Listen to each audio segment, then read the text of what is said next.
Welcome to Digging for Kryptonite, a Supergirl fan journey. I'm your host, Anthony Desiato. Joining me to discuss Supergirl in the Bronze Age of comics is the man behind the Too Dangerous for a Girl review blog, returning guest, Martin Gray. Welcome back. Hello, thank you for having me back. It's such a lovely, lovely thing to be able to talk Supergirl because I very rarely get to talk Supergirl with actual words with anybody. I review her a lot on my blog, but it's just great to be chatting Supergirl live.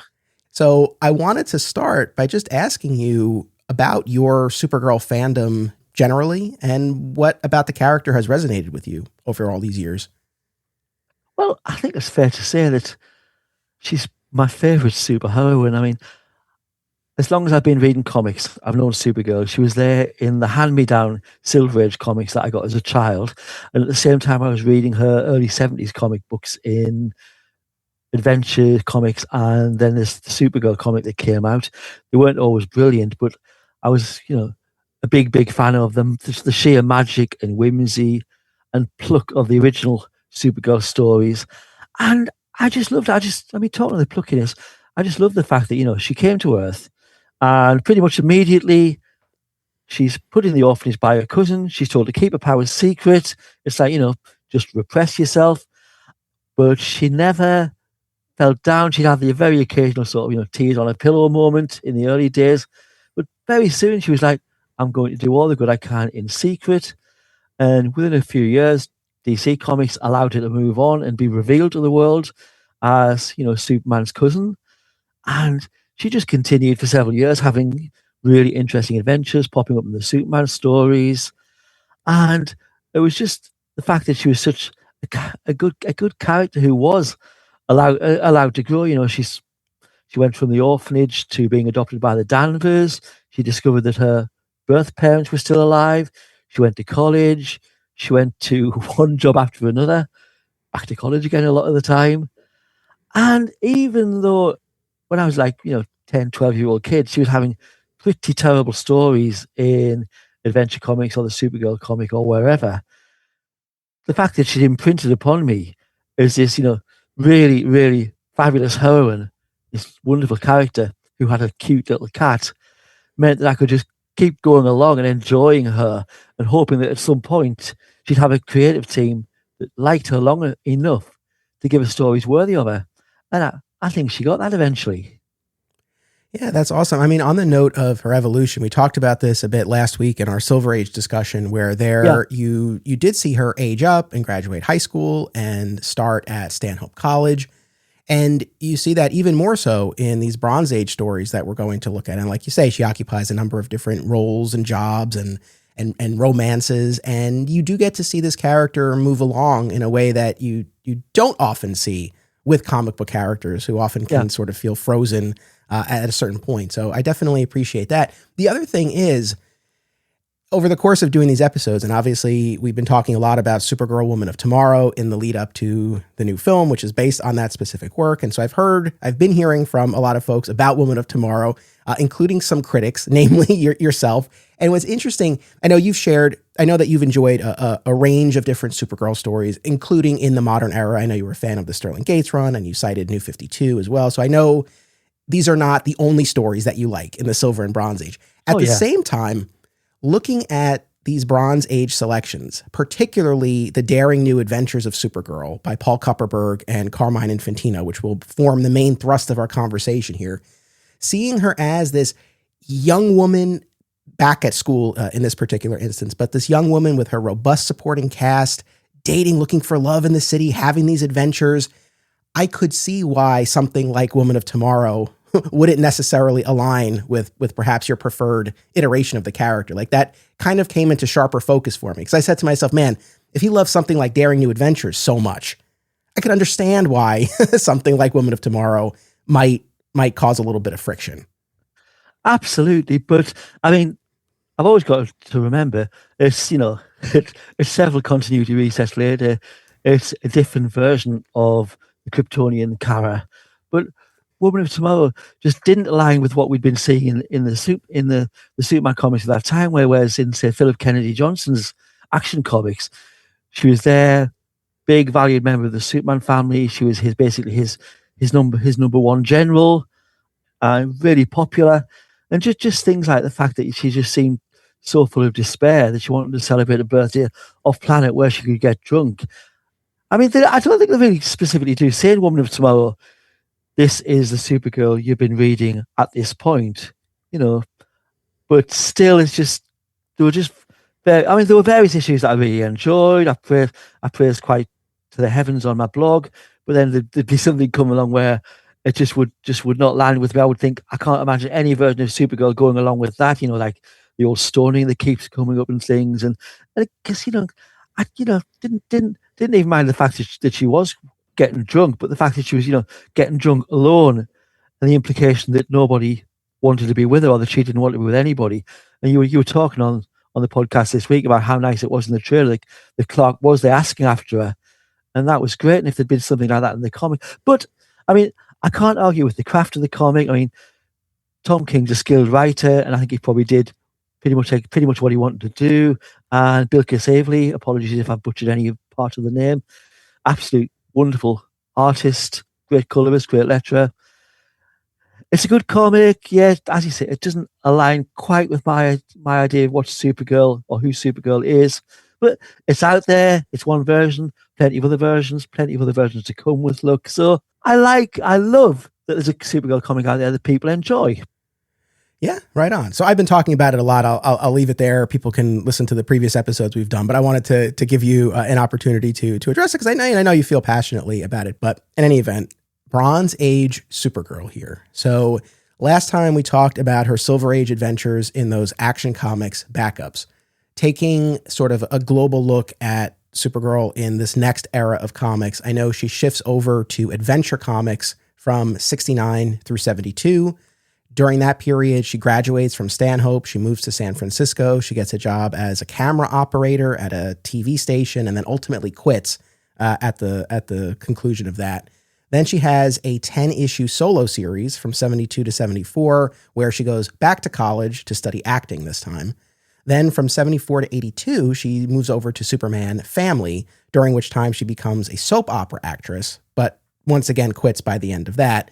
And then as we segue into Daring New Adventures, once again by Paul Kupperberg and Carmine Infantino from 82 to 84, in that 23-issue series, she is a student once again, this time at Lakeshore University in Chicago, and now she's studying psychology. So those are the broadest of strokes, but does that generally align with your understanding?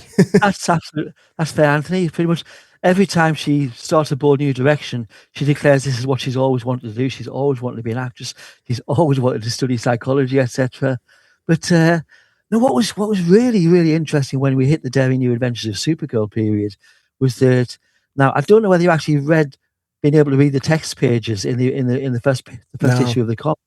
Well, in there, Paul Kupperberg, the writer, points out that for all intents and purposes, even though by the time she'd been the soap opera actress, if you add on all the time she'd been at college and the years she'd been out, she'd probably be at least mid-20s probably. He said, for all intents and purposes, they're going to treat her like she's a 19-year-old again. And in that run, they didn't really sort of refer to anything that happened between her original Midvale and being in this new start. So, whereas I would have loved someone like Nasty Luther to turn up again or something like that. None of that happened. The only real sort of points from the past were that her both sets of parents were in there at various points, and Dick Malverne pops up at the end. But apart from that, it was like, they wanted a clean break. And in the story, I don't think they said she was 19, but they're treating her like a 19-year-old again. So it was just like a very soft continuity reset. Yeah, I think that's fair to say. So I read just a small selection of Adventure Comics, her first solo series, and Superman Family, in large part due to time, but also interest. And from our conversations and my own research and what I started to see as I looked through the material, I very quickly realized Daring New Adventures here represents, I think, the heart and the best of Supergirl in the Bronze Age, at least in my view. So that's really where I focused. And what I do want to say, sort of big picture about Daring New Adventures, I really enjoyed it. I had a lot of fun with that reading experience, primarily for the robust supporting cast that Supergirl is surrounded with.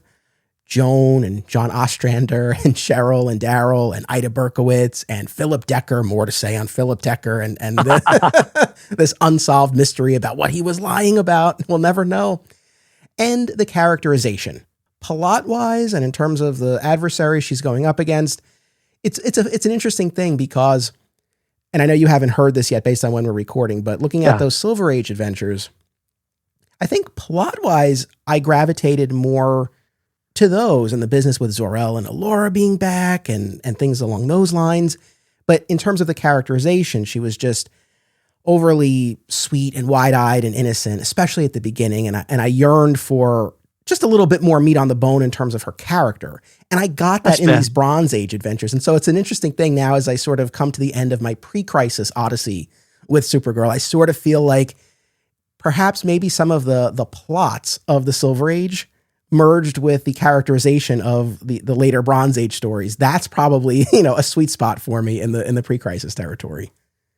There's one big picture thing. I could save it for later, but I want to bring it up now, especially while we're talking big picture and characterization, especially, which is I was struck by how when we get to the Supergirl movie, it really, in terms of characterization, borrowed vastly more from the initial Silver Age iteration of the character, where she is this just sweet, wide-eyed innocent, and didn't reflect the more mature young woman in early adulthood that we were seeing in the daring new adventures in comics at the time.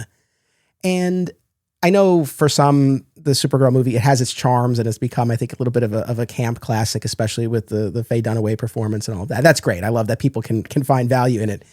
And I love Helen Slater in the role, but I do say to myself, especially now having gone through Daring New Adventures, I'm like, oh man, if we had gotten Linda Lee more in line with the Linda Danvers of the Daring New Adventures, I think the movie could have popped a bit more, at least for me. Yeah. What do you make of the fact that the movie adhered much more closely to an earlier bygone era of the character?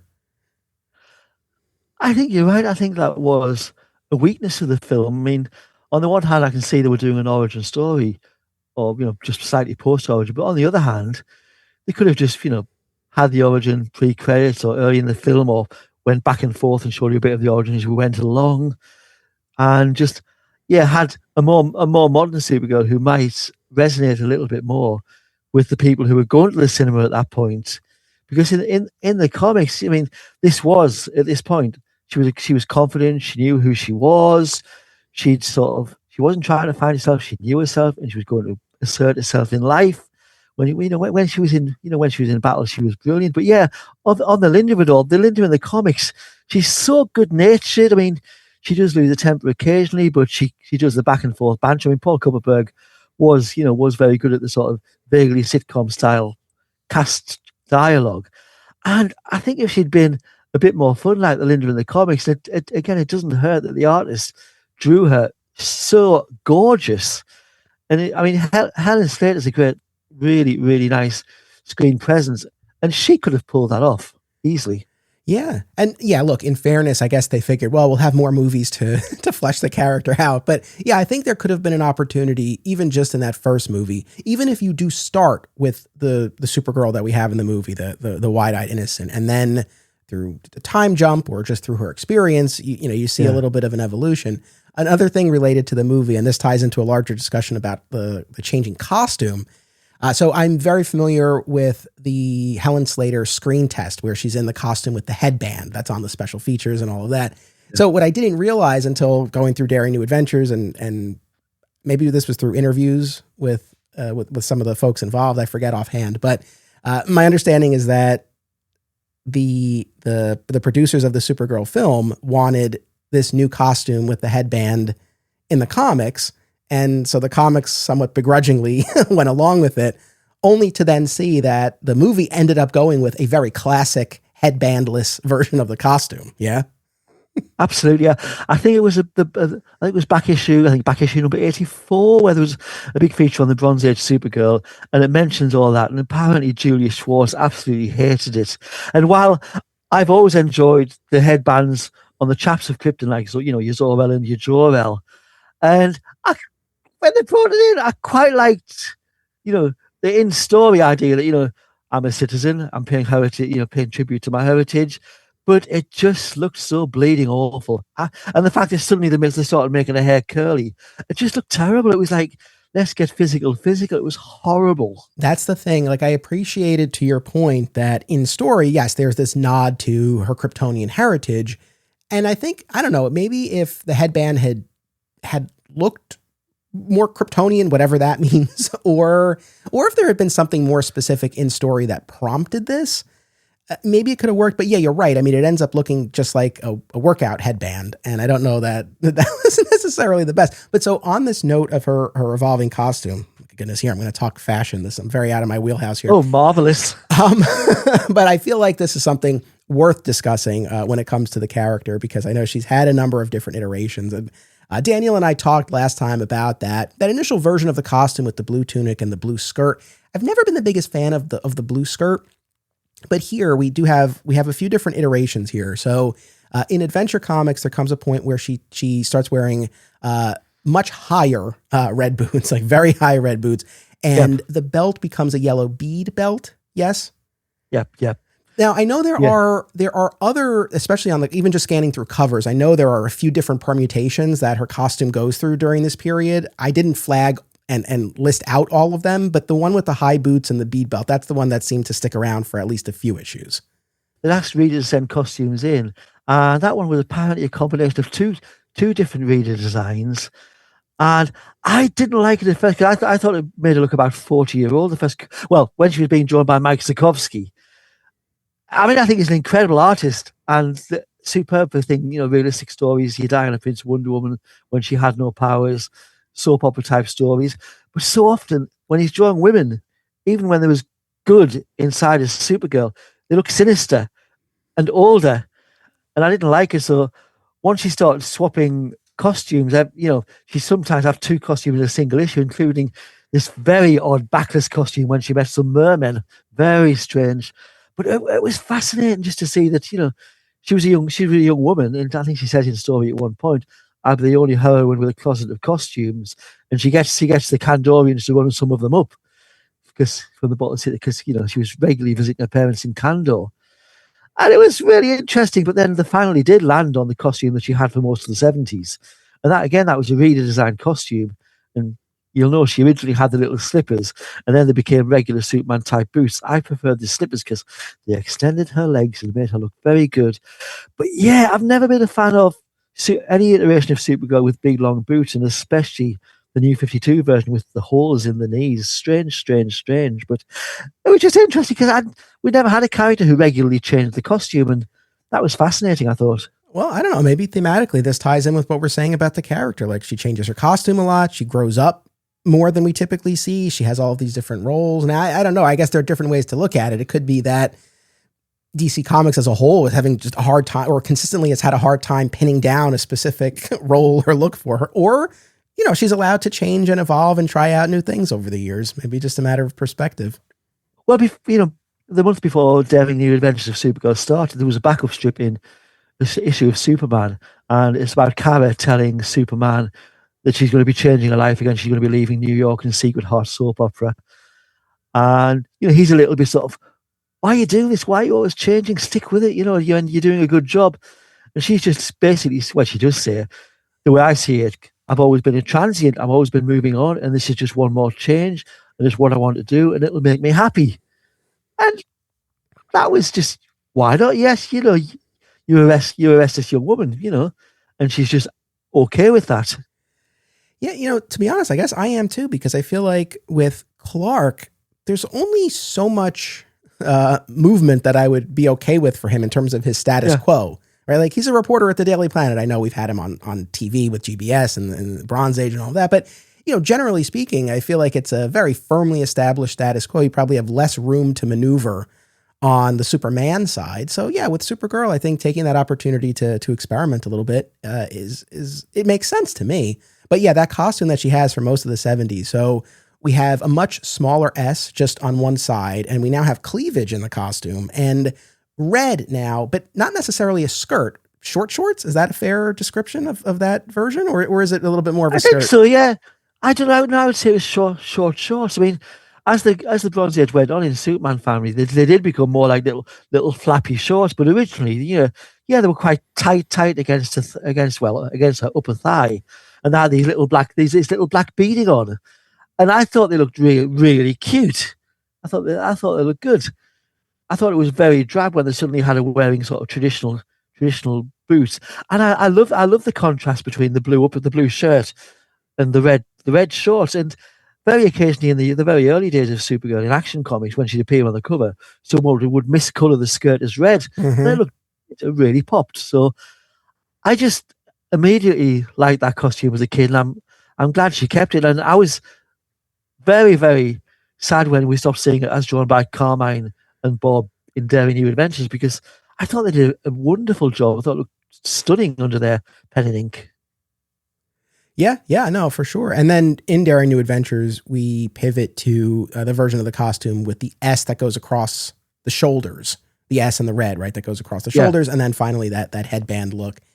I mean, yeah, in my heart of hearts, I do prefer sort of, but it's funny.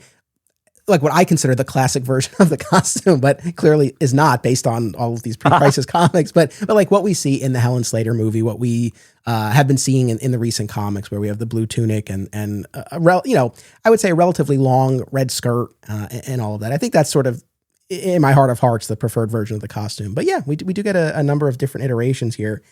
I would say, like I said, I didn't pour through everything leading up to Daring New Adventures, but a couple of things that I just wanted to flag here. You had referenced her before, but we do meet Nasty Luthor, the niece of Lex. And yeah, she becomes a bit of a recurring nemesis, convinced that Linda is Supergirl, follows her to San Francisco, correct? She does, yeah, because she pays an issue because obviously, in the Silver Age, we had Lex's sister Lena Thorell, the blonde psychic, and she'd been appearing in she later appeared in the Superman family, having had a kid. But suddenly in the early 70s, yeah, Nostalgia appears. She's said to be his niece. There's a woman in the background of her first appearance who doesn't speak. We can maybe think she's probably meant to be Nasty's mother.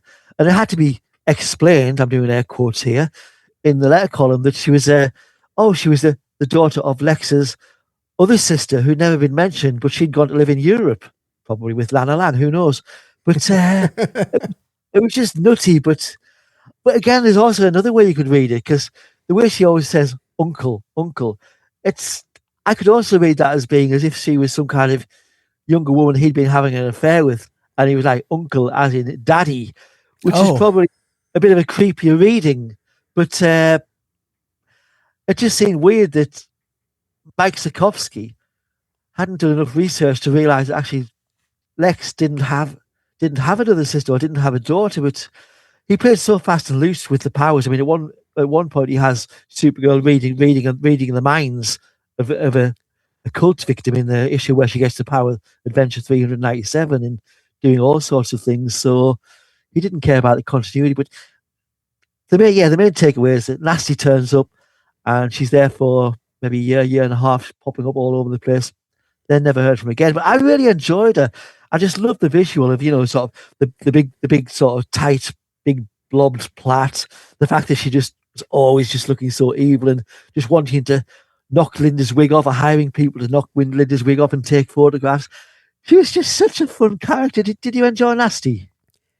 Overall, yes. I mean, we're actually, I guess I can say this. We're doing an episode very soon on the all media Luthor family tree. And so we're going to put together all of his parents, siblings, nieces, nephews, children, wives from across time and media. I'm really excited. So I have a little bit more to say then.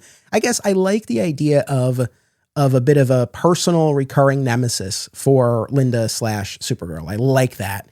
I guess this sort of then ties into kind of my larger thoughts and feelings on how many relatives Lex should have floating around out there.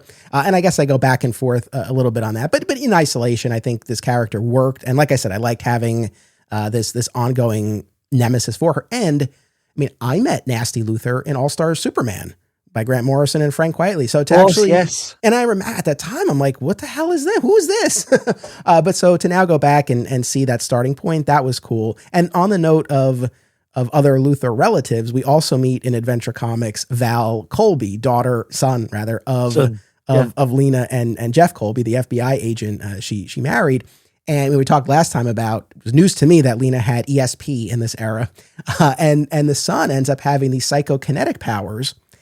And what was fascinating there is that the Matrix Supergirl, who we're going to be talking about very soon on this podcast, the Supergirl of the 90s, had these psychokinetic powers as well. And then when we jump over to Daring New Adventures, one of the adversaries she fights, that robot creation, is Matrix Prime. Matrix Prime. So yes. I'm like, psychokinetic powers, Matrix. It's like all of these elements lived on, had echoes in the Matrix Supergirl. But yeah, I would say in those adventure comics that I looked at, it was definitely, other than the costume evolution, the introduction and recurring presence of Nasty Luthor, and the use of Val Colby, these additions to the Luthor family tree. Those stood out to me. Yeah, I think the only big thing people remember in that run of Adventure Comics is the issue in which sort of Supergirl is sent into another world by a villain who was recently redone by Sophie Campbell in the current excellent Supergirl series. Was it Black Flame Night? I think Night Flame, yeah. It was Night Flame, yeah. And she sort of helped out of the coma, out of this strange sort of fantasy world by one of her current boyfriends. I think it was Jeff, who sort of, I think he's touching her and sending himself into her body. And as for all the world, it's like she's having an orgasm on the page. It's like, I can't do it. I'm going to burst out. And it's like very, very, I mean, again, I think I sent you a picture a while back of an Adventure Comics cover in which Supergirl is battling off a cannon, which looks like something else completely. Yes. I think they were just trying to be a bit cheeky in those comics back then. So she escaped all that when she got to Superman Family. Yeah, fair enough. So again, I want to center us here on Daring New Adventures. But I guess my last question, when we talk about Adventure Comics, her first solo series, and a Superman Family, any particularly significant love interests that she has during that period? None whatsoever. No, I don't think she ever mentioned old Dick Malverne. But no, pretty much every issue, it would be like some kind of college sweetheart who would die or go off and be lost in Vietnam, or she had the two guys in the office at the TV station fighting over her, Jeff and I think it was Johnny. But no, honestly, the Abominable Snowman issue, supposedly she'd been mooning over him for a year, but he'd never been mentioned because he disappeared. No, I think it's fair to say no, none whatsoever. Gotcha. All right, so Daring New Adventures, this 23 issue series. We'll say all available on the app. It was also collected in 2 trade paperbacks. So these issues were readily available and looked great. I mean, man, I so enjoyed that Carmine Infantino art. I mean, I think that's the thing with this series. It felt like in terms of the writing and the art individually and together, it just felt like we had a clearer vision of the character, who she is, what she's about, what she wants, than we had. And I say all this, I don't want to paint with the broad brush. And clearly, like I said, I haven't read all of the Bronze Age stories with Supergirl that came before. So I don't want to be dismissive whole cloth. But from what I did read and what you've shared as well, I stand by that statement that it feels like Daring New Adventures just had the clearest take on the character. No, you're being fair. I mean, during the 70s, a lot of the time it was basically whoever from Julie Schwartz's stable of writers needed an assignment that day would get it. I mean, in Superman Family, Jack C. Harris came on later. He seemed to want to do things with Martin Pascoe, but they didn't get the big run of road that Paul Kupperberg got. And he really did like the character and want to do things with it and just give her the foundations for the future. And it's so sad that, he didn't get a longer run. Yeah, absolutely. I mean, we could say this for the end, but we might as well mention this now in terms of how abruptly the series ends. So the idea was that DC was going to launch DC Double Comics, which Paul Kupperberg was going to write, which was going to combine or have stories featuring Superboy and Supergirl, because of course Kupperberg was writing the New Adventures of Superboy comic, which I'm so fond of. When we went through our Superboy run, that was such a highlight in that pre-crisis era. I really, really enjoyed those stories. And I definitely see the commonality between that Superboy series and his Supergirl series here in terms of that use of the supporting cast, leaning into more of the soap opera subplots and interpersonal dynamics. I loved all of that in both books. So yeah, the idea was to do DC double comics. You'd have a Superboy story, a Supergirl story, but that ended up not coming to pass. And it seems like it was the decision to kill off Supergirl in Crisis. Yeah, it was I mean, there's a book called, I don't know whether you've seen it, Anthony, called The Unpublished Scripts of Paul Kupperberg. It's on my shelf. I've read it. Well, there you go. And I think he mentions in there that he was halfway through writing the script, about page 14 or something, of the second Supergirl story, and he'd start this little mini arc in which he'd gone to spend time on rocking the new Krypton at the time. Yes, with her birth parents, because she just fancied a break from Earth. And yeah, the call came down that Supergirl was going to be killed in Crisis, so we never got to see the new stories, which were going to be drawn by Eduardo Barreto. So they would have been worth looking at as well. And it's such a rotten shame, but yeah, I think abrupt is the word to describe it. I mean, literally, spoiler alert, Dick Malverne shows up at the end of the final issue, plants one on Linda, and then there's just text that says, unfortunately, we're ceasing publication of this magazine, and hopefully she'll be back. It was, it was very abrupt. Yeah, in terms of what Kupperberg had planned, it would have been interesting to see that Going Home or whatever it was called story where she goes to New Krypton. Because if there's one thing I think I would have liked to see or see more of in Daring New Adventures is a little bit more of that balance between the earthly side and the Kryptonian, especially given the fact that she grew up in Argo City. I know we're not in the realm here pre-Crisis where she grew up on Krypton. She was born, in Argo City, but the fact that she has that experience, I think I would have liked to have seen that kind of reflected and mined a little bit more. And so to see what he had planned for DC Double Comics, that would have been really cool to see. Step into the refraction with Drunken Avenger #1, The Volunteer, an indie comic by Rick Reason that turns the tropes upside down. 4 men died in 9 seconds. John Stevens survived, but survival has a price. Now, the government calls him a variable. The media calls him the Drunken Avenger. And the city of Meridian is caught in the crossfire between civil liberty and national security. Follow @Drunken Avenger on social media for project updates and previews. I talk about Smallville a lot, but when it comes to listening, one podcast is at the top of my queue. Always Hold On to Smallville, hosted by our pal, Zach Moore. Zach and his guests bring tremendous insight, passion, and humor to each and every episode. And while their series rewatch has concluded, the podcast continues with more great Smallville and Superman talk. Listen wherever you get podcasts and keep an eye out for the other shows on the Always Hold On To network. My comic shop closed over a decade ago, but if there's one place where I feel that same sense of camaraderie, it's Fat Moose Comics, New Jersey's best and oldest comic book store, led by current owner Sean Hendricks. If you're looking for something and they don't have it, they can probably get it for you. They know a guy. Visit Fat Moose in Whippany, New Jersey, and be sure to reach out via the Fat Moose Comics Facebook page.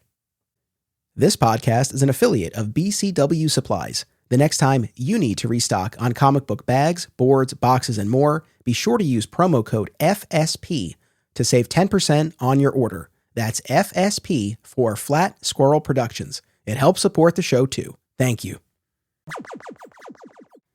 Absolutely, because her parents, both sets of parents are interesting, but particularly the fact that her parents have spent years in this Phantom Zone type survival zone that chose to go and live in Kandor to be restrained without superpower that they could have on Earth.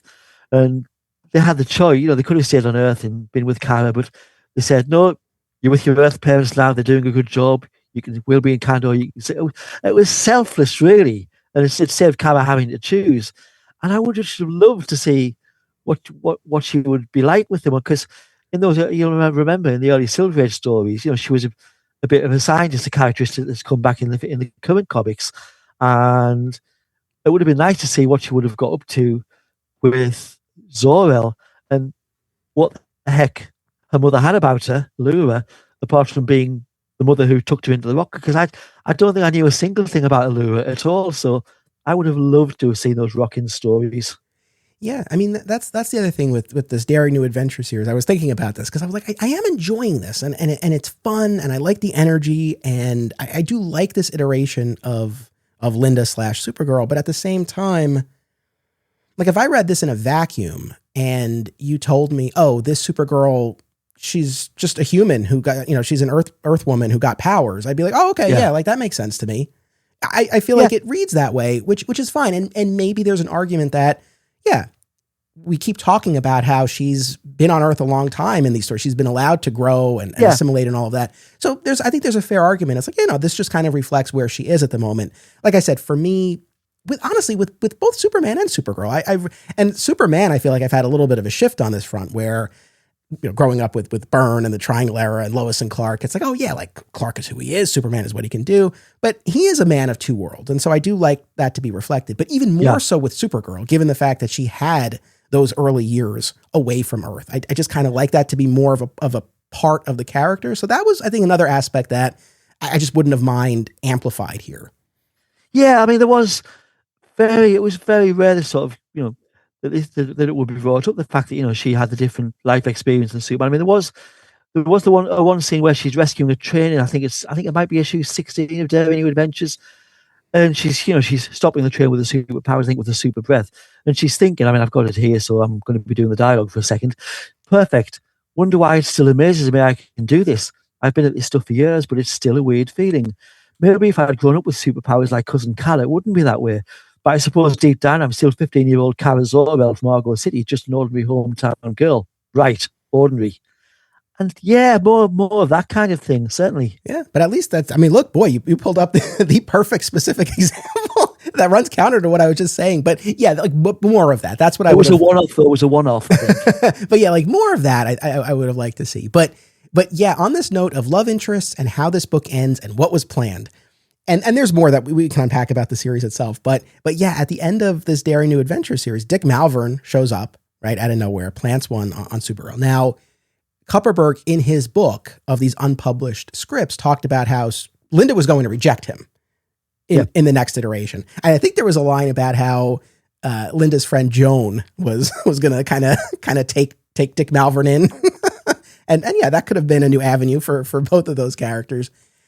So we kind of have a sense then of what the original writer had intended.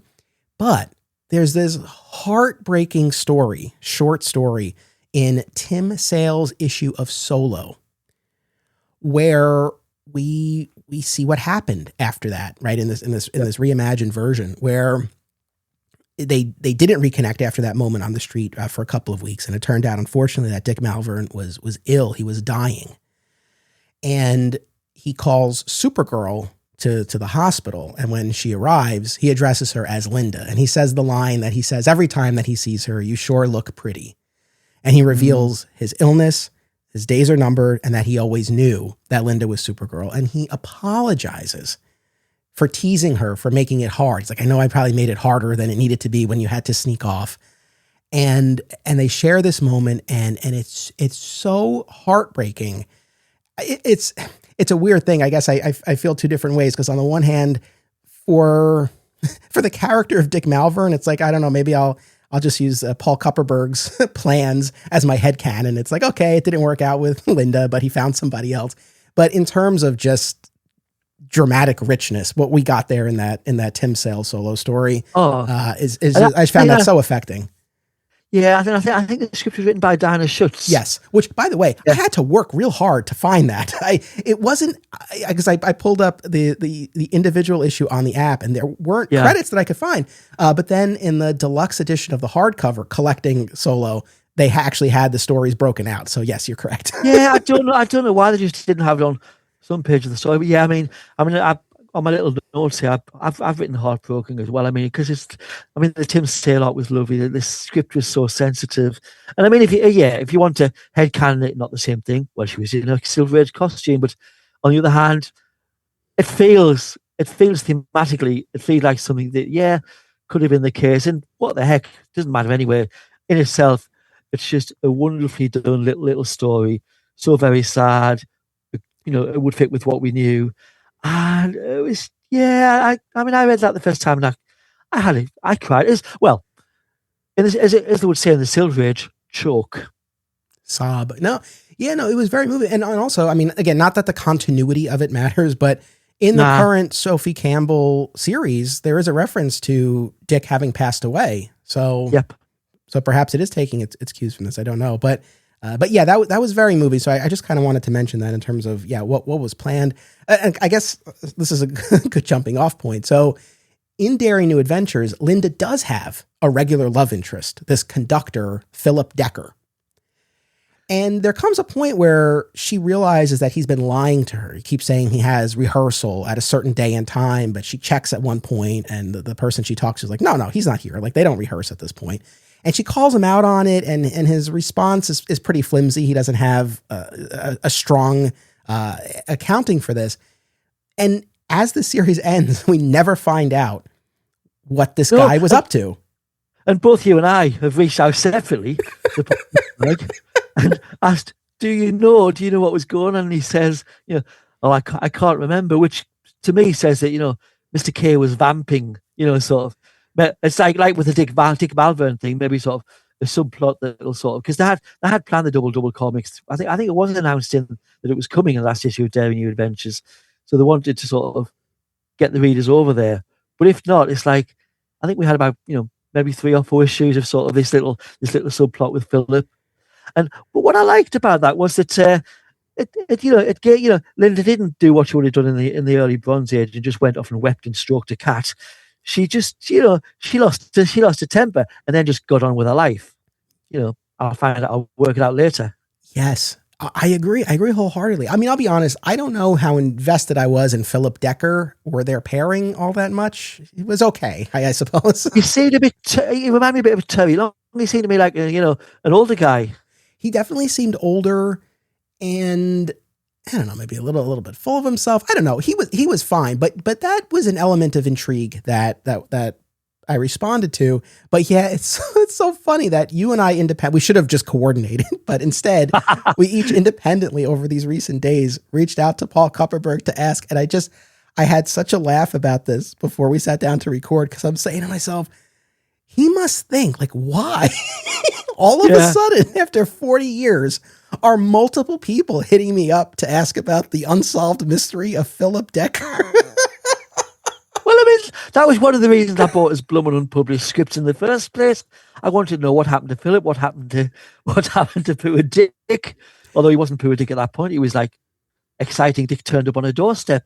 He was a bit like, these days he'd be a bit Me Too, Dick, don't kiss me, I didn't ask. Although with her reaction in the book, that's pretty much how it was. But it was intriguing. I wanted to know more, and we never will, as you say. Yeah, because I met Paul a few years ago now. This is pre-COVID, but he was on a panel at the Westport Library in Connecticut for this literary event, and I moderated it. It was him and a couple of other writers and comic creators, and so I met him there. We've been friends on Facebook.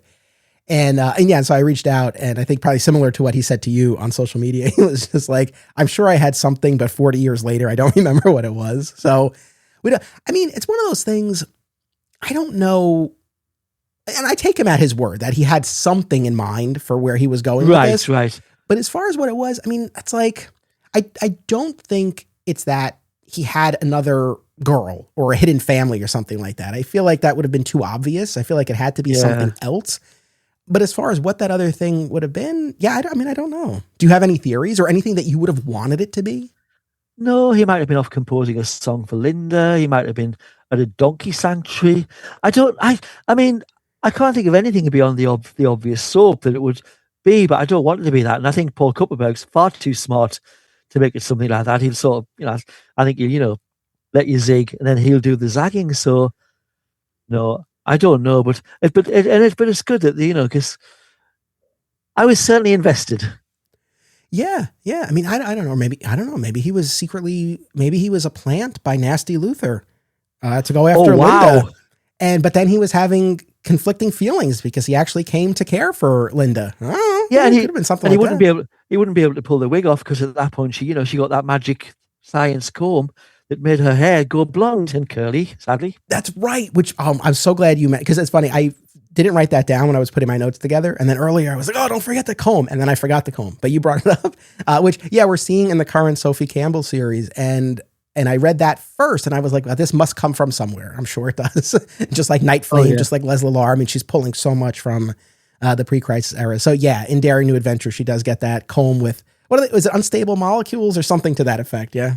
Something like that, yeah. Something like magnetized protons. Because at one point, she actually uses it to escape from a trap from a parasite. But a parasite puts her in a box, and she combs her hair, and her super molecules on the comb allow her to break out of the metal box. Don't think about it.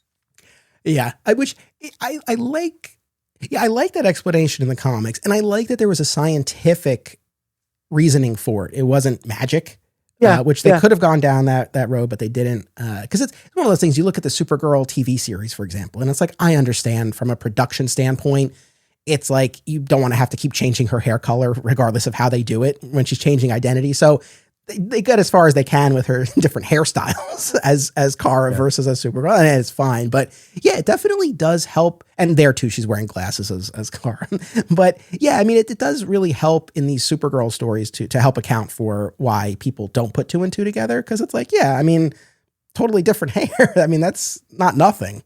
So. Yeah, and Paul Kupperberg doesn't really have the supporting cast around when Supergirl is there very often at all.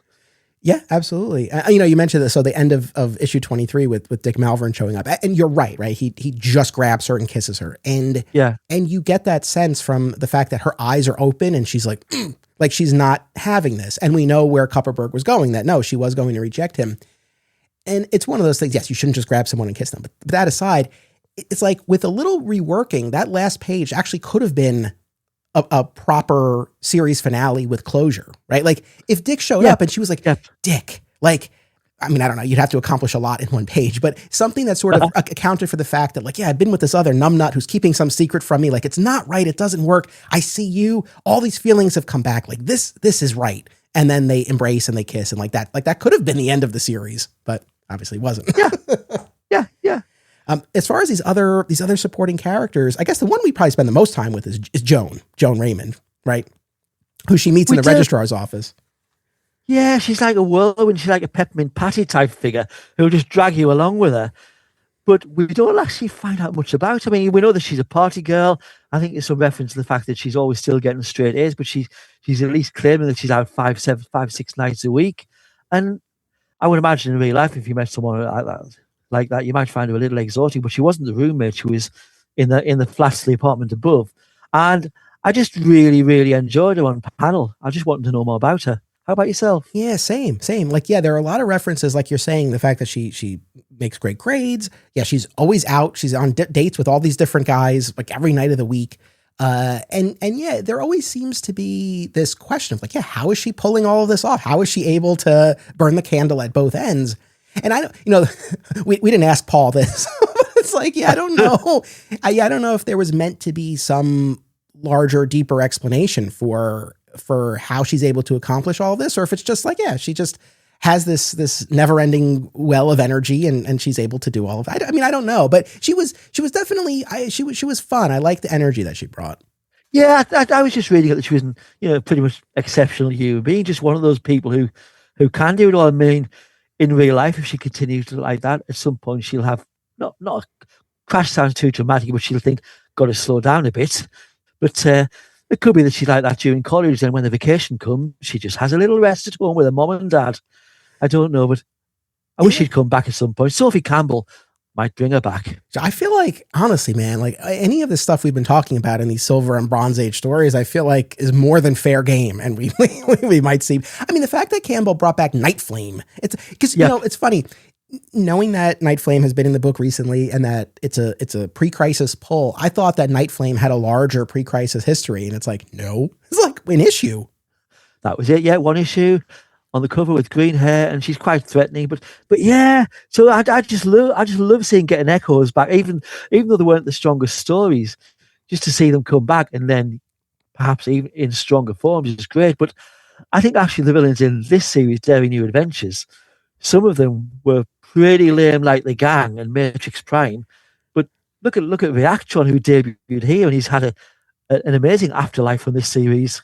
Yes. So that was one of the other big things that jumped out at me is the fact that, yeah, we have Reactron here, who of course would go on to have a very prominent role in the new Krypton saga and was the assassin who killed Zor-El.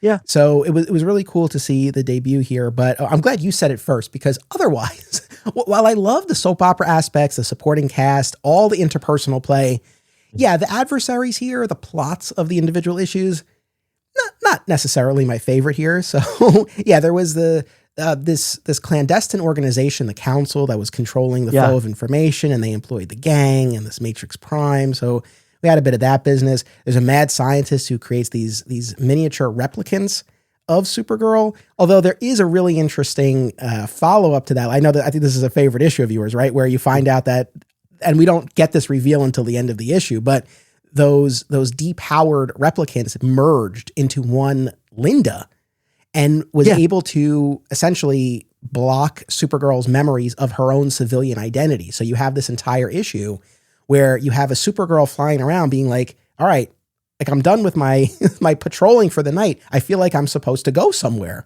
but she can't figure it out. And then Linda, these merged replicants, has lost her memory as well. Yeah, or to an extent, right? But she knows that she's supposed to be Supergirl, but doesn't have her powers. And so it was a very interesting mystery. And I think a satisfying payoff when you get to the end of it. Absolutely, Anthony.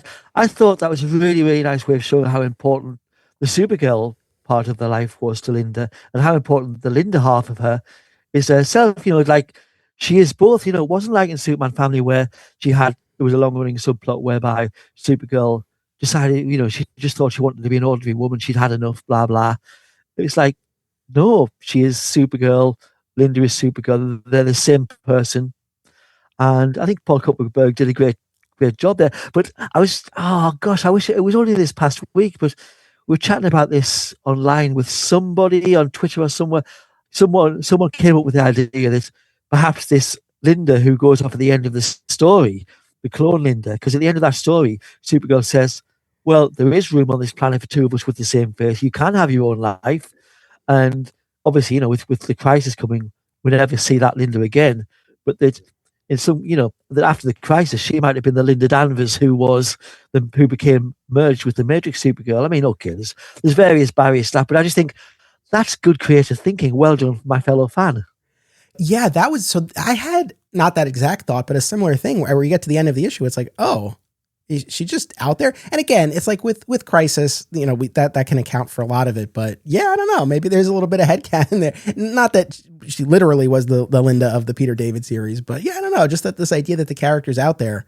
Look, as I always say, right, especially on the Spider-Man side, I came in with the clone saga in the 90s. I'm always there for a good clone storyline. Even the frog-eating clone of Lois and Clark, The New Adventures of Superman, as much of a debacle as that was, I think I kind of had a soft spot for that as well. So we always love a good clone story. But yeah, I mean, as far as some of these the villains, so there's actually there's one highlight that I'm saving for the end, but there's also an interesting one, relatively small scale, I suppose, where throughout the series, Linda has been working as an assistant to Professor Metzner.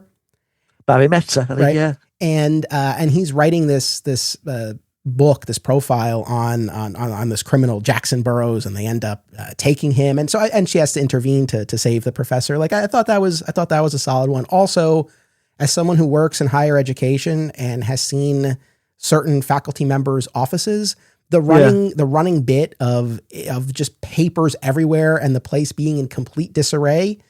I'm not saying that's all the professors, but I have seen something like very similar to that, so that really rang true. What did you make of Barry Metzer's accidental turn to villainy when he became basically like a future man? He was like Hector Hammond in a mankini with tiny little spindly legs. Yeah, so the business with that book he's writing, there's that, but then at the last two issues of the series, right, you find out that he had experimented upon himself to essentially evolve himself, and so there's this other persona from the future man. And he's been able to keep this other iteration of himself at bay for years and years by listening to these hypnosis tapes while he's sleeping. But then there's a power outage and it goes out, and this frees future man. And so he takes over his form.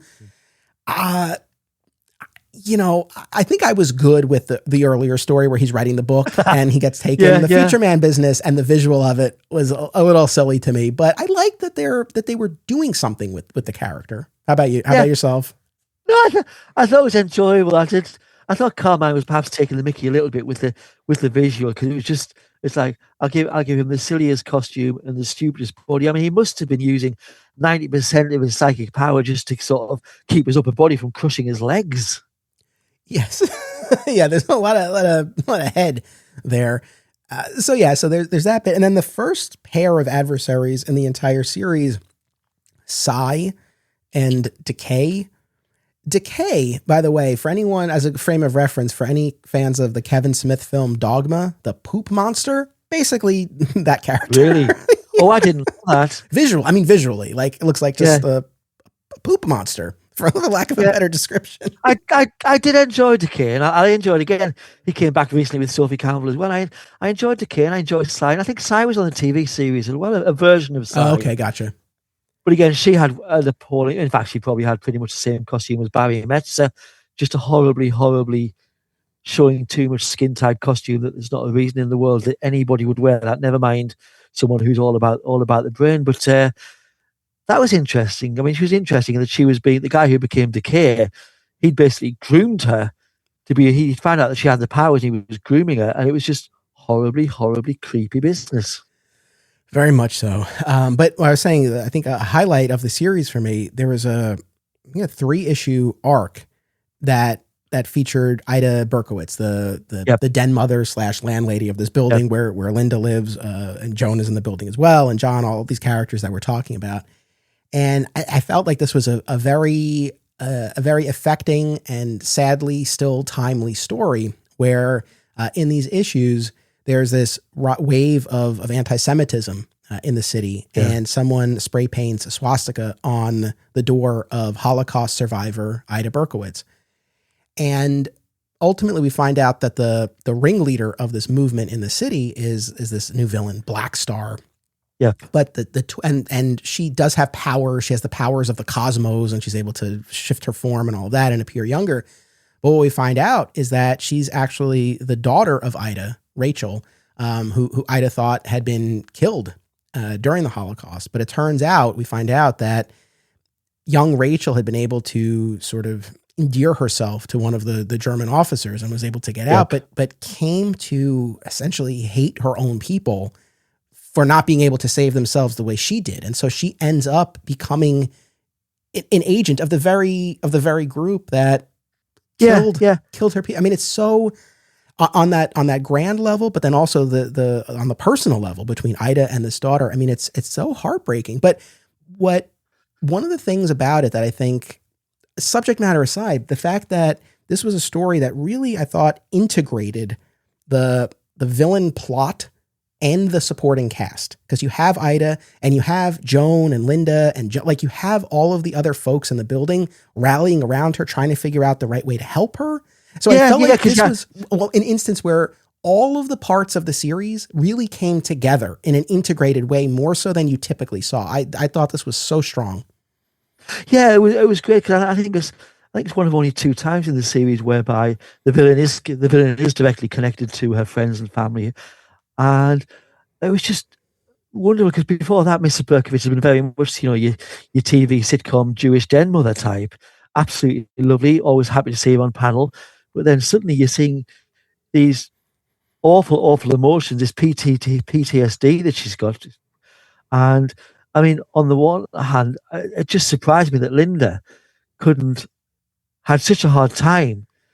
She was empathizing. She felt terrible for her, but understanding what she was going through until she saw it really close up. Because I mean, Linda's meant to be there, studying psychology.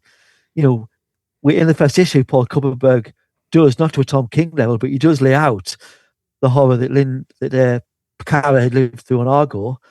But here we have Linda being, I think she used the phrase, surprised at the barbarity of people.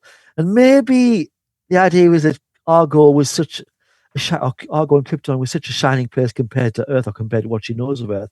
But it just seemed a little bit of, I mean, I don't want Supergirl to be perfect, but she's lived with this lady for a couple of months or something at this point. She can't have not know about the Holocaust, and I just think she should have been more immediately there, like Joan was, like Johnny O was. I mean, how do you feel about that? Did that strike you? Yeah, I mean, I guess a couple of competing thoughts here, because on the one hand, it gives her something to learn and it gives her somewhere to go over those issues. Yeah. But I don't disagree with you, and I think this is maybe. I think we've been holding up the fact that, hey, this character, she's grown, she's evolved, she's assimilated. I think we hold that up as, oh, like, look, that's a positive of this era of the character. But then I think maybe the drawback is if she has been here this long and she's become so much a part of Earth culture and history and psychology, it's like, yes, she should and would know about this. But then at the same time, I mean, I guess she hadn't been confronted. I mean, it's one thing to learn about it, but I guess then it's something else to actually experience it.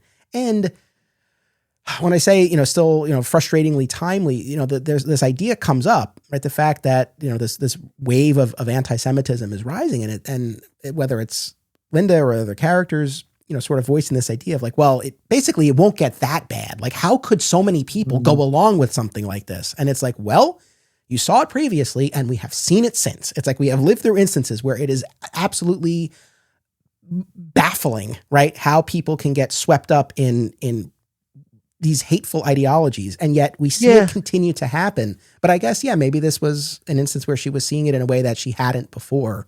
So, but I get your point is well taken.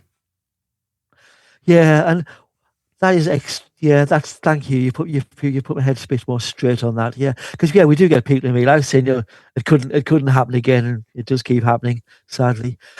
And what I also loved about this storyline was that Carmine and Bob, generally the art was very sunny throughout the series, but they really sort of went into darker, thicker lines, close-ups of Mrs. Berkowitz. You could really see the emotion, the pain, and when they had the flashbacks to the Holocaust, the framing, the way they told the story. I mean, they were really masters of their craft.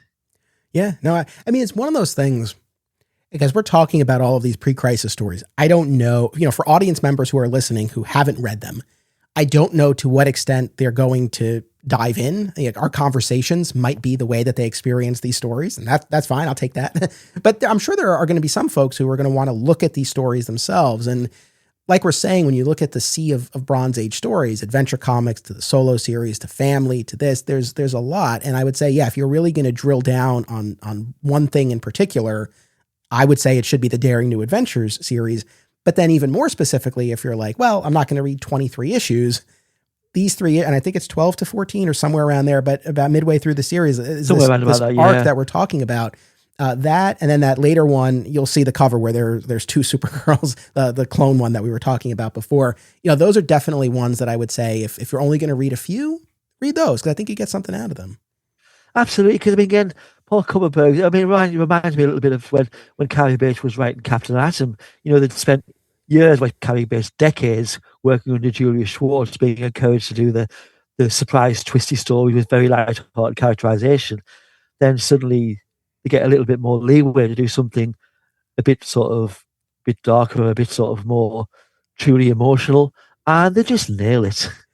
So I'll reveal. I fully read the majority of issues of Daring New Adventures. There were some, to be transparent, where I thought to myself, okay, I think the villain plot of this one is not going to really do much for me, but I still skimmed through and I stopped and read when I got to the supporting cast and I got to the civilian scenes. And that's saying something. Like, I was genuinely invested in the personal side of these stories. Like, I didn't fully skip any issue. But like I said, there were pages that I was just kind of more of, okay, she's fighting this person. But yeah, that personal side. So of course I want to talk about the heroic sacrifice that Kara makes in Crisis. Is there anything else about Daring New Adventures we haven't said that we would be remiss if we didn't? No, just there was one scene that hasn't. Well, there hasn't been an excuse to get it in yet, but there was one scene where she's talking to her parents, her Earth parents, about Fredna Danvers, about work-life balance, and I just love that because again, that goes to the core of who this Supergirl was, just trying, getting her life in order. And it's just so unusual for a superhero comic just to have a chat like that. I'm glad you brought that up. That was a standout. I wish. Yeah, look, with the Daring New Adventures, I know that obviously she's back in school. She's not living at home. I wouldn't expect Fred and Edna to be there all the time. At the same time, I wouldn't have minded seeing them more. And yeah, in terms of the villain she's going up against, that's interesting because on the one hand, I do appreciate the attempt to fill her world and her rogues gallery with characters who are distinct to her instead of co-opting from Superman or from others. I mean, what's my biggest complaint about the Melissa Benoist series? It's that they co-opted so much of the Superman story to build that show. So I guess maybe I don't have a leg to stand on here, but I guess at the same time, like there was that Silver Age story. We didn't mention it last week, I don't think, but where Brainiac shows up and he's made all these plans for Superman, but Superman's not there, and he finds Supergirl, and like there's this kryptonite cage, and she's small enough she can slip through the bars, and she's able to defeat Brainiac. But it's like, yeah, I wouldn't have minded maybe just a little bit more of a balance, like a little bit more of a balance between populating, the rogues gallery with new baddies versus maybe some familiar faces. But to your point, yeah, I'm glad you brought up that scene with Fred and Edna because you're right. I think you don't see that a lot. It was interesting, their perspective too, I think from Fred in particular, where he's like, but you wouldn't let somebody be in danger or suffer if you could do something. Yeah. And I think it's Edna who's like, no, like, of course she wouldn't do that. And so I liked their perspectives on it and the fact that Linda was vocalizing this. And I think her point is valid of like, hey, I do have to prioritize. And there are certain emergencies that others can handle. Like we have a police department and a fire department. Like there are, and it's fine. I always bring it back to Smallville, but there's a very similar thing in one of the final episodes of the entire series where Lois gets Clark's powers for a day. And she's overwhelmed as she's hearing all of this. And she's like, oh my God, there's a car accident and there's a robbery and there's a fire. And Clark's like, look, you got to prioritize. He's like, okay, keep your ear out. You're going to hear sirens like that emergency's taken care of, or that fire's happening right around the corner from the fire station. Like they're going to take care of that. So I feel like that's a practical reality that doesn't often get addressed. And I like when it is. I'm a parent, which means that a family-friendly comic shop is a must, and there's none better than Aw Yeah Comics. Visit one of their 3 locations, Harrison, New York, Muncie, Indiana, or Skokie, Illinois, home to our pal, Sweet Sweet Bernie. Follow them on social media and at awyeahcomics.com for news about signings, live sales, and much more. Their name says exactly how they feel about it. Say it with me now. Aw yeah! Ever wonder what would happen if a person who knew barely anything about comics decided to absorb hundreds of Superman stories from all eras and media? That's exactly what Robbo is doing on This Podcast Will Never Die, which starts with all the ways the Man of Steel stood out on the newsstands in 1938. Listen and subscribe to This Podcast Will Never Die, and you'll never look at Superman's trunks the same way again.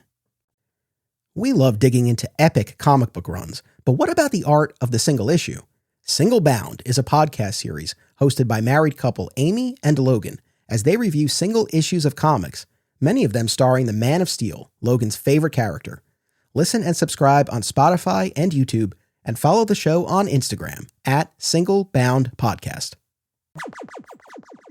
So, after talking about Daring New Adventures, right, we have the final act of Kara Zor-El in the pre-crisis era is making her heroic sacrifice while Superman is incapacitated to take the fight to the Anti-Monitor and to destroy this machinery that is forcing the merging of these multiple Earths. And it is, I think, one of the most iconic cover images in all of comics of the cover of Crisis 7 of Superman standing there and holding the fallen body of his cousin. I guess I welcome any thoughts you have on this, and especially any memories you have of encountering this for the first time, especially given your fandom of the character. Like, how did this land with you?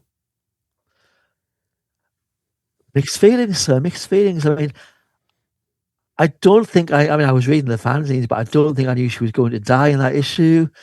And you see the cover, but you've seen so many covers like that. Your Robin dies at dawn, etc., where it's not so much a fake off, but there's she get out of it at the end. But then when it happened, I mean, Marv Wolfman, for someone who apparently didn't think the character was of much use, he did such a good job of showing what a blooming amazing hero she was. I mean, she was straight in there, no hesitation. She knew the dangers, but she just wanted to save. She was thinking of her cousin. Obviously, there's the bigger picture as well, but she was fantastic. Saved the day. Had absolutely crushingly sad goodbye scene, and it was lovely that people were there to see her sacrifice. It was wonderful that she was the person who saved the multiverse that day.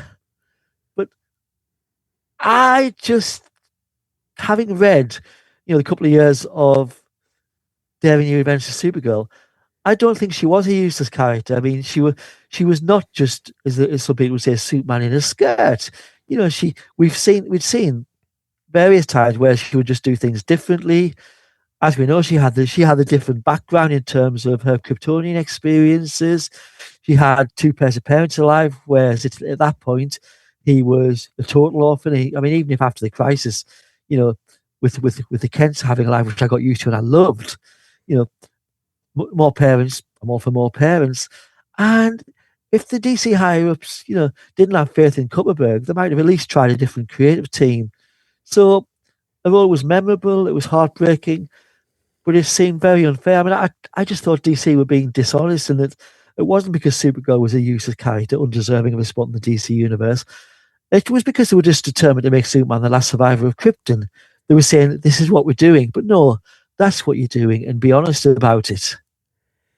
Yeah, look, I appreciate your perspective and your passion on that. And look, we're going to be talking very soon about that post-crisis Matrix Supergirl, because we not too long after Crisis got a new iteration of the character, but yes, to your point, was not a Kryptonian. So this whole idea of Kal-El being the sole survivor, not the last son, which doesn't necessarily mean only one thing, but truly being the sole survivor, that was an edict that DC followed for a good number of years, the whole time that I was coming up as a comics reader. So we ended up, I agree. It's not so much like, oh, there's no viability of this character. I think Daring New Adventures proved that there was. The fact that we got a new version of Supergirl proved that there was, but they were going in this specific direction. We were talking before about the abandoned plans for DC Double Comics. And then obviously we had this decision to kill Supergirl in Crisis and make Kal-El the sole survivor. I mean, I guess, how do I put this? Like, had the Supergirl movie been a smash, had been a big success, do you think that would have changed? Like, how much do you think the critical and commercial failures of that film played into DC's decision to go in the direction they did with Supergirl? Well, I've always read over the years and heard in interviews and podcasts and things that it was a combination of, the fact that the Daring New Adventures of Supergirl didn't sell mega copies, but mainly it was the failure of the film. But I don't understand why the failure of the film would particularly affect things anyway, because it wasn't like millions of people had been reading the book in anticipation of the film. So I think maybe it was that they just wanted to do what they called, they were calling it house clearing a little bit. They were seeing Kara as a barnacle on the Superman legend. I honestly don't think a single extra copy of a Superman comic has ever been sold because he's the sole survivor, the last son of Krypton. I just think it's a bit of nonsense that they got in their heads.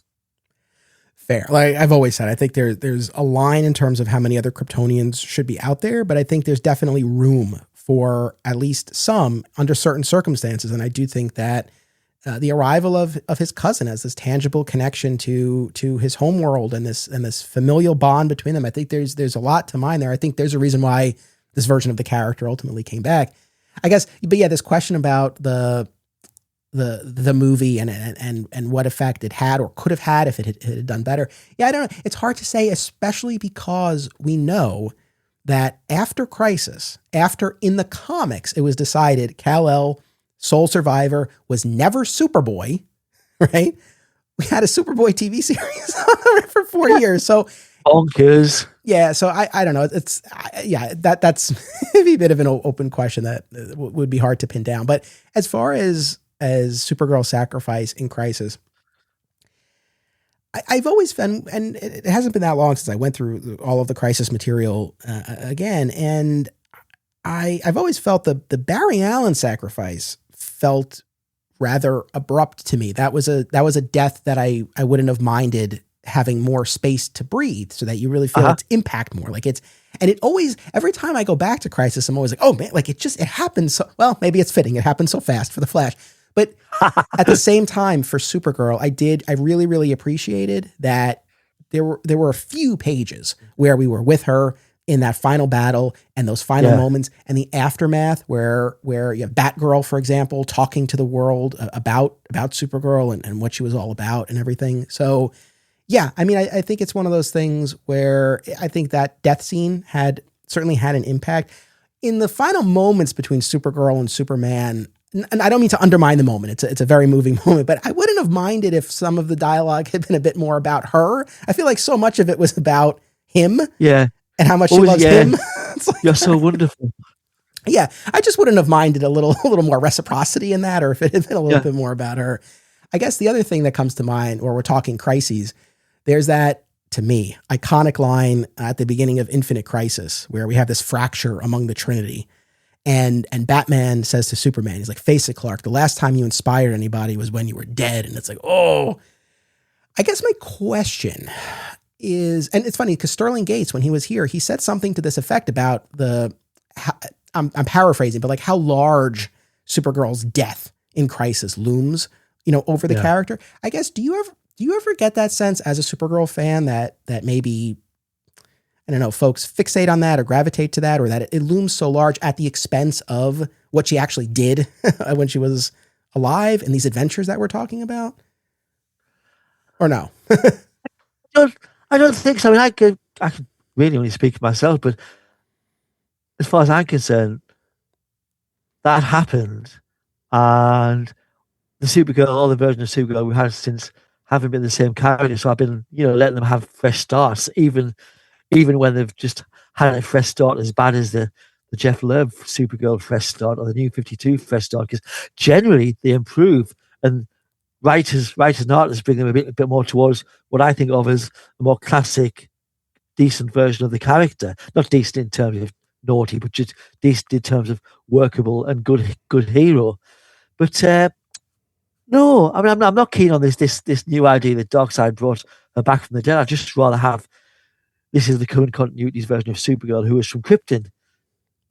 At the same time, enjoying when Sophie Campbell does bring something in from the past, although it's not necessarily the same past, because obviously the Night Flame that we've had in the recent book was the first time she's encountered Night Flame, etc. Best not to think about it too much. Just enjoy the Easter egg and nods to the past where you can. But no, I don't think it is the most important. It's the biggest thing that ever happened to a version of Supergirl. But she did so much else, and she continues to do so much else. And no, that was a moment. It was an amazing moment, a heartbreaking moment. But to me, that doesn't loom over everything at all. Okay, yeah, fair enough. And I mean, in those final moments, you see that determination, that self-sacrifice that we've seen from the very beginning, when she has to hide, her presence on Earth at that orphanage and make sure that she doesn't get adopted, right? Like we've seen that from the start, that self-sacrifice. Yes, hilarious. Yeah, so that's there. And then also too, in those final moments, not only does she save the Earths for the time being, while Superman has been knocked out essentially, but she also inspires Dr. Light, the new Dr. Light, right? There's that whole bit there too, where Dr. Light really kind of takes in what Supergirl is doing, and she has her own change of heart and newfound purpose. So you see the effect that she has on others hand in hand with this sacrifice during a key moment in Crisis. So a lot to be said for that. And then post-Crisis, there were a couple of issues of Superman, one in which Clark Kal brings the body to Zor-El and Allura on New Krypton, because of course Kandor has been enlarged and has its own planet. And yeah, you just hear the wailing, kind of as we pull back. So that was, but I'm glad that scene was included to kind of have that moment there, because it felt like something that he would and should do. Absolutely. But then they ruined the vibe by having that story in which it was revealed that she'd been secretly married to someone we'd never seen or heard of, and she'd been married when she lost her memory. I mean, that is such a horrible, horrible 14-page Supergirl Silver Age story that probably actually Mort Weisinger would have kicked out himself. It was horrible. It was an odd choice. Like, so it's funny. I've seen that cover, Supergirl Secret Marriage Revealed, for years. I had never read it, but I'd seen that cover and I was always kind of like, oh, what's that about? So I finally dived in for this. And yeah, it was so odd. It's like, yeah, man, it could have been, why couldn't it have been Dick Malverne? We keep coming back to this guy. Maybe that was Yeah. a secret. I don't know. The idea of It's the big boss of the Supergirl strip. yeah. I mean, it's one of those things. Justice. Yeah, I know. I feel like I think the instinct of, hey, we want to reveal this previously unseen, unknown chapter for the character. I don't think that's the worst instinct in the world. I think the way it manifested in terms of the secret marriage while she had amnesia, not the track I would have taken. I think there's another direction that, maybe could have worked. It could have been a really kind of poignant coda for the character. That's not what we got here, but I feel like it could have been. Like I said, Dick Malverne was more of a joke. I don't know exactly what it would have been, but not this. Absolutely. There must have been something, or they could maybe just had a nice tribute issue where it was just revealing, one Supergirl story, a team up with Superman you'd never seen previously, and it was just her doing something really special or whatever. But that was just a horrible, horrible last official pre-crisis Supergirl story. And to me, the guy Mopey from The Flash. Mm-hmm. Yeah, to me, that's, there's that expression, you Mopey a story, immediately decanonized. It just didn't happen. Rubbish. That was in the plastic period between Crisis and the resetting of the universe. Nonsense. Get rid of it. I know you're not the biggest Whatever Happened to the Man of Tomorrow fan, but I do like, at least from Superman's perspective, when he gets to have that one final moment with the time traveling Supergirl when she arrives in the fortress with the Legion. And of course, she doesn't know the fate that awaits her. And she has this question about like, oh, like, where's my current self? Because I know we can't both be in the same, at the same point in time. And Superman's response, is that Supergirl, what does he say? Supergirl's in the past, something to that effect, right? Not literally saying she died, but yeah. And doesn't she ask, did I grow up pretty? Yeah. Something. That would know. Yeah, because again, absolutely adored that, loved it to bits as a reading experience, so exciting. But yeah, just bits that just seemed a little bit Alan Moore getting too far down on this sort of, I'm going to shock you side of things. But there was also a lot of Silver Age and Bronze Age love in that as well. So yeah, again, aren't they all? Aren't they all? Yeah. Listen, I thank you so much. Is there anything else about Supergirl in the Bronze Age that you want to say? Basically, no. It was quite a ride. It wasn't all bad, even when stories weren't amazing. They was usually entertaining for 10 minutes. But I concur. If you're going to dip in, if you've got time, try the whole of Daring New Adventures of Supergirl. If you haven't, try the issues with Ida Berkowitz and the character Black Star with 2 R's for no reason at all. And I think you can enjoy them. And no, I just really love the Daring New Adventures of Supergirl. Love the Bronze Age Supergirl. Love the Silver. And I've loved many aspects of different Supergirl since then. So thank you so much for doing this deep dive, Anthony. No, my pleasure. It's been an education for me. This has been, I've had plenty of experience with the character of Supergirl in different iterations, yet big picture, definitely a fair amount of gaps. And certainly what we've talked about over these past couple of weeks, these Silver and Bronze Age stories really represented probably the biggest gaps. So, I'm glad that we've had an opportunity to talk about them. I mean, it's funny. I guess I wish I could say that either the Silver or the Bronze Age stories like totally captured everything that I wanted. I mean, like I said, I think there are components of each that really do resonate with me. Yeah. And like I said, certainly in the Bronze Age territory, that characterization and the use of the supporting cast really, really got me invested. And so I enjoyed it a lot. What do you want to share with folks about your review blog? Well, I've got a review blog called Too Dangerous for a Girl. And obviously I don't believe that in real life because nothing's too dangerous for a girl. It's a reference to an old Legion story in which Brainiac 5 wouldn't let or tried to stop Saturn Girl going on a mission because it was too dangerous for a girl.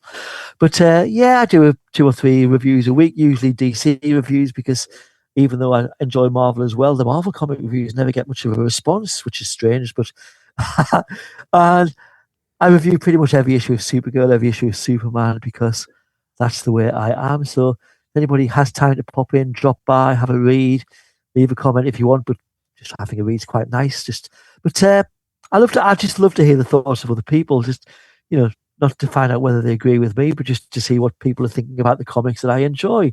So if anybody wants to drop by, brilliant. If they don't, keep enjoying the comic books anyway.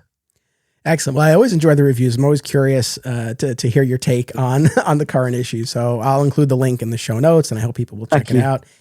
So Martin, thank you so much for joining me. Always a pleasure to talk, and I'm glad we got to chat about Supergirl. Thank you very much, sir. All the best to you, sir. Thank you, audience. Always appreciate you tuning in. Make sure you keep coming back as a Supergirl fan journey continues. Until then, as always, it's about what you do. It's about action. Support the show and receive exclusive content by becoming a member at patreon.com/Anthony Desiato. Rewards include our DCU spinoff podcast, advanced listens, sponsorship opportunities, and more. My sincere thanks to all patrons. Please rate and review the podcast via your platform of choice, subscribe so that you never miss an episode, and continue the conversation by joining us on social media. By popular demand, Digging for Kryptonite merch is available at our TeePublic store. Visit the link in the show notes to get your DFK shirts, hats, mugs, and more. Flat Squirrel Podcast is also home to Lighting the Bat Signal, a Batman fan journey, which applies the signature Digging for Kryptonite approach to the Dark Knight, as well as another exciting episode in the Adventures of Superman, now in its final year covering the classic George Reeves series. Subscribe today. Digging for Kryptonite is a Flat Squirrel production. Key art by Isaiah Simmons and theme music by Dan Pritchard.